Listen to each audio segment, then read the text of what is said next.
সকলোকে কাতি বিহুৰ শুভেচ্ছা জনালোঁ।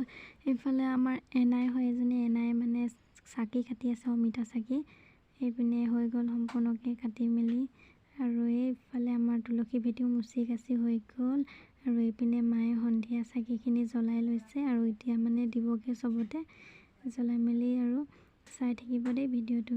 এইফালে মায়ে তুলসী তলত চাকি জ্বলাই আছে, ধূপ জ্বলাই আছে চাব পাৰে আৰু এতিয়া পদূলি বাটতো জ্বলাব লাগিব, চবতে জ্বলাব লাগিব আৰু তো সেইপিনে মায়ে পূজা কৰি আছে ধুনীয়াকৈ আৰু এইফালে পদূলি বাটত দিবলৈ বুলি গৈ আছে। এইপিনে পদূলি বাটতো চাকি জ্বলাই দিলে আৰু ভঁৰালতো জ্বলাব লাগিব, চবতে জ্বলাব লাগিব মানে এইপিনে মায়ে ভঁৰালত আহি জ্বলাই দিলে আৰু এইফালে আমাৰ বেলগছ আছে, বেলগছৰ তলতো জ্বলাই দিলে আৰু এইপিনে আমাৰ ব্ৰইলাৰ মাংস অলপ আনি থৈছিলে বনাব আৰু এইফালে মই খাই আছোঁ বুট।